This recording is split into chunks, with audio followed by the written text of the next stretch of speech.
इस बार केजरीवाल नजर भी नहीं आएगा, कहीं आंधी में ऐसा उड़ेगा, कहीं नजर नहीं आएगा। वो ना जो गन्ना दे गया वो चूस रहा है दिल्ली में, उसने कुछ नहीं करा। नया कोई हॉस्पिटल नहीं, नया कोई कॉलेज नहीं, कुछ नहीं बनाया।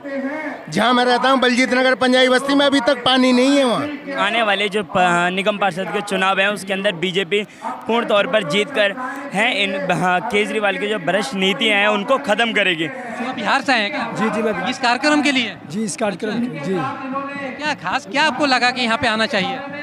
बिल्कुल। पूरे देश का मेन रीढ़ है दिल्ली, और दिल्ली बहुत कमज़ोर होता जा रहा है हर स्थिति से। इसीलिए हम लोग चाहते हैं कि दिल्ली को मजबूत करो और बीजेपी की सरकार लाए।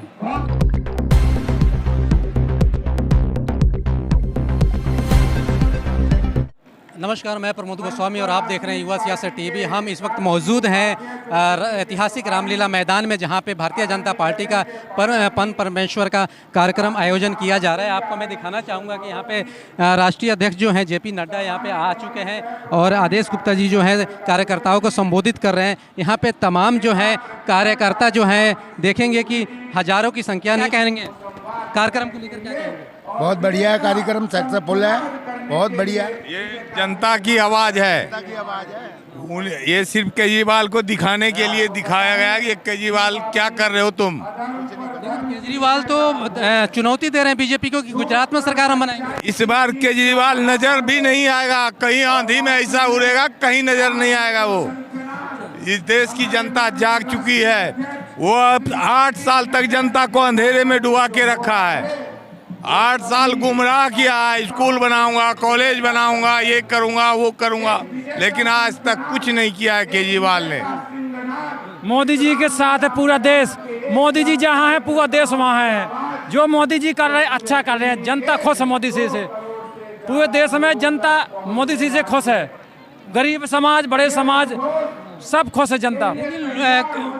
कई लोग ये विपक्षी पार्टी है, चाहे आम आदमी पार्टी के, कांग्रेस के, वो तो कह रहे हैं मोदी जी देश को बेच रहे हैं। नहीं जी, वो गुमराह कर रहे हैं देश को। तो देश को बेच नहीं रहे नहीं, लेकिन लोग तो कह रहे हैं मोदी जी ने देश का नहीं पूरा विश्व में भारत को एक शक्तिशाली देश बना के रखा है।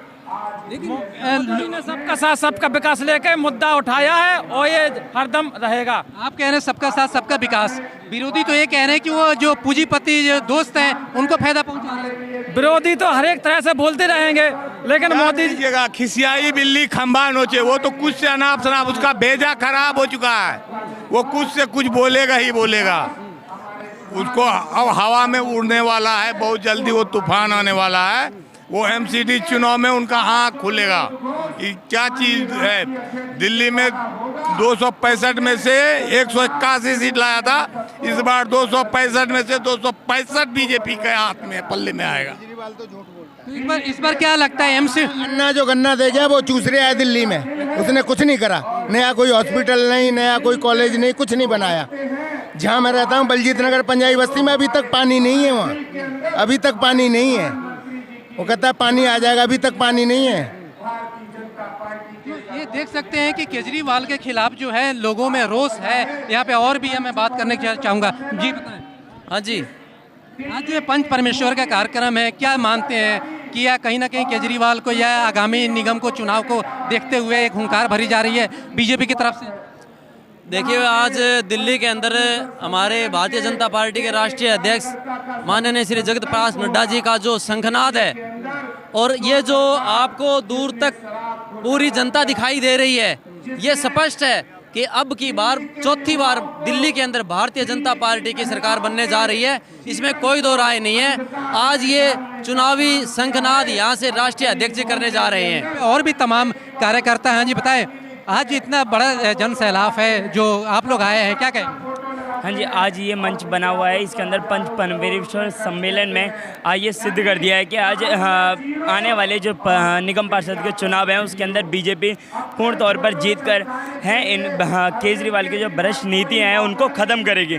आज हर पूरी दिल्ली के अंदर विकास कार्य के नाम पर भ्रष्टाचार हो रहा है और इसके अंदर पूरी किराड़ी को खोद के और पूरे दिल्ली को खोद के रख रखा है, जिसके अंदर हजारों लाखों लोगों को आने जाने में दिक्कतें हो रही हैं और पूरे किराड़ी के अंदर प्रदूषण इस तरह इतना ऊंचे लेवल पर जा चुका है कि आज पूरे विश्व में सबसे ज़्यादा पूरा दिल्ली प्रदूषण के तौर पर सबसे ऊपर है।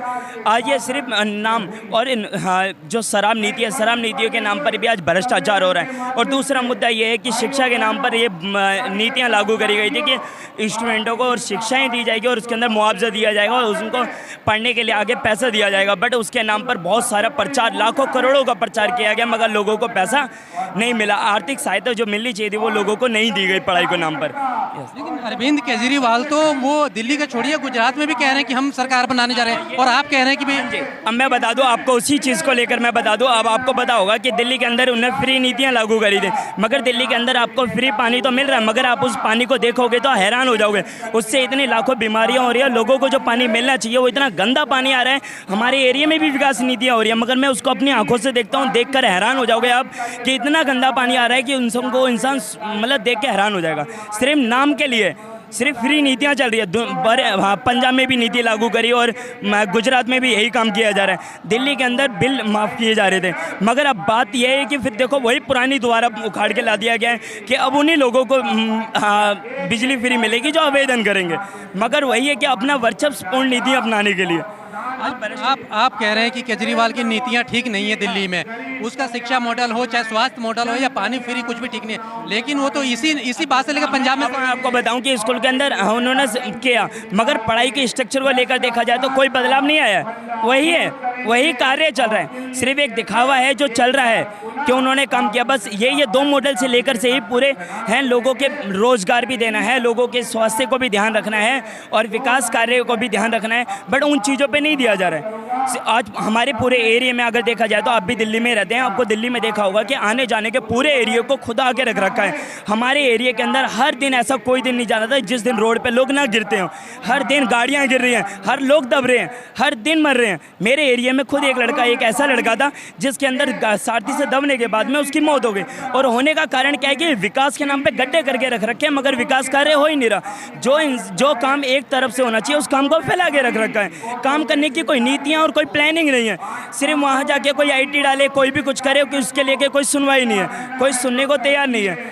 आज इनने काम फैला के रख दिया और आगे उनने फैला के रख दिया। गुजरात में वो कह रहे हैं कि शिक्षा यहाँ की व्यवस्था ठीक नहीं है, यहाँ के लोग जो है वो शिक्षा उनको सही नहीं मिल रही है, वो हम आएंगे तो शिक्षा से। पिछले कई सालों से 15-20 सालों से बीजेपी है, क्या बीजेपी ने शिक्षा नहीं दी गुजरात में? हाँ जी, ये चीज़ देखिए कि कोई भी हम एक ही व्यक्ति के कहने से नहीं होता। अगर गुजरात एक बहुत बड़ा शहर है और बहुत ज़्यादा पॉपुलर हो चुका है और ज़्यादा से ज़्यादा वहाँ पे विकास कार्य हुए हैं, उनके एक ही वो दिल्ली के एक ही शिक्षा मॉडल को लेकर चल रहे हैं। वो सिर्फ ये कह रहे हैं कि वहाँ पर विकास कार्य किया जाएगा, मगर वो ये भी देखें कि गुजरात का शिक्षा मॉडल भी बहुत ऊँचे लेवल पर है, नॉर्मल नहीं है, बहुत अच्छे लेवल पे, मगर वो सिर्फ शिक्षा मॉडल से ही लेकर चलना चाहते हैं। मगर वो ये नहीं देख रहे कि और भी बहुत सारे मुद्दे होते हैं जिन को लेकर चलना चाहिए, वो सिर्फ एक ही मुद्दे को। अभी देखा जाए तो आप उनके यस बोलिए।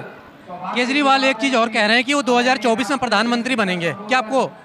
ये तो एक हंसी वाली बात है कि एक वो बात की जा रही है कि एक बहुत बड़ी बात है कि कहाँ हमारे देश के पूरे विश्व में अगर हमारा देखा जाए तो लोकतंत्र का पूरे दुनिया का सबसे बड़ा डेमोक्रेटिक पार्टी के विश्व के सबसे प्रसिद्ध है लोकप्रिय नेता नरेंद्र मोदी जी लगातार कम से कम 8-10 साल से लगातार पूरे वर्ल्ड के सबसे नंबर 1 लीडर हैं और उनसे कंपेयर करना एक बहुत बड़े मजाक है। यह तो कभी ज़िंदगी में ऐसा हो ही नहीं सकता कि वो उनके बराबरी के लिए कोई मुद्दा लड़ सके, ऐसा कभी नहीं हो सकता। कहाँ से आए? हाँ जी, मैं किराड़ी से हूँ, दिल्ली प्रेम नगर, बूथ अध्यक्ष, यस, किराड़ी नागलोई। तो यहाँ पे आप देख सकते हैं तमाम कितने भारी तादाद में यहाँ पे कार्यकर्ता जो हैं यहाँ पे पहुँचे हुए हैं पंच परमेश्वर कार्यक्रम के में। कहाँ से आए आप? मैं भैया बिहार के मोबिदियापद के समस्तीपुर से हूँ। मुझे पता चला कि यहाँ पंच परमेश्वर की सम्मेलन होने वाली है, मैं बहुत खुश हुआ और मैं आया, इसमें अपनी सहभागिता लिया हूँ, है ना। आगे हम लोग इसके लिए बहुत ही बिहार से आए हैं क्या? जी जी, मैं इस कार्यक्रम के लिए? जी, इस कार्यक्रम जी। क्या खास क्या आपको लगा कि यहाँ पे आना चाहिए? बिल्कुल, पूरे देश का मेन रीढ़ है दिल्ली और दिल्ली बहुत कमज़ोर होता जा रहा है हर स्थिति से, इसीलिए हम लोग चाहते हैं कि दिल्ली को मजबूत करो और बीजेपी की सरकार लाए। लेकिन बिहार की स्थिति जो है, नीतीश जी बीजेपी को छोड़ चुके हैं, दूसरे दल के साथ जा चुके हैं, फिर आप उनको बिहार में मजबूत क्यों नहीं कर रहे हैं? बिल्कुल सर, मेरा बिहार था, फिर बिहार में बाहर आएगा और बीजेपी सरकार फिर आएगी। बीजेपी सरकार फिर आएगी? जी बिल्कुल आएगी, यह मुझे पूर्ण विश्वास है। लेकिन वहाँ पे तो जो नीतीश और लालू जी का जो गठबंधन है, वो तो इस बार कह रहे हैं कि नीतीश जी को पीएम बना के छोड़ेंगे। नहीं सर, उसके लिए एक मतलब एक एबिलिटी होनी चाहिए, गुण होना चाहिए, वैसा संस्कार होना चाहिए, वैसा कार्य। तो नीतीश जी में ऐसा गुण संस्कार नहीं है प्रधान? नहीं है, नहीं, वो पहले थे, अब कुछ नहीं है, अब जीरो हो गए हैं। जी बिल्कुल। लेकिन विपक्ष के लोग और सभी बड़े नेता जो हैं कई उनके पार्टी के, वो कहते हैं कि पीएम प्रधानमंत्री बनने के गुण है इनके अंदर। ना, बिल्कुल नहीं है। क्या है उनके अंदर में? एक छोटा सा एक कहावत है ना कि कुआं के मेढक जब कुआं के अंदर में रहता तो बोलता है इतनी बड़ी मेरी ज़िंदगी है, लेकिन जब वो कुआं से बाहर आता तो फिर पता चलता है कि बहुत बड़ी ज़िंदगी है। तो नीतीश जी एक कुआं में हैं, कुआं से बाहर निकलेंगे, फिर उन्हें पता चलेगा कि क्या है और कैसे वो पीएम बनेंगे।